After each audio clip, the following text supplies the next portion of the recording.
Bazar günüdür, hamı evdə. Uşaqlar dedi, restorana gedək.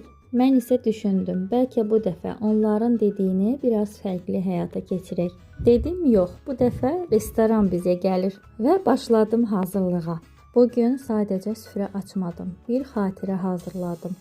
Üstəlik, bu gözəlliyin içində uşaqların da əməyi var. Kimisi süfrə düzdü, kimisi qaşıq qoydu, kimisi isə sadəcə yeyəcəyi anı gözlədi. Süfrədə oturarkən bu günü necə keçirək? Hər kəs öz fikrini dedi. Sonra gələn həftəyə planlarımızı danışdıq. Hər kəs öz arzularını, ideyalarını söylədi. Və birdən baxdıq ki, saatlar necə də sürətlə keçib. Çünki birlikdə olduğumuz hər dəqiqə öz-özlüyündə dəyərlidir.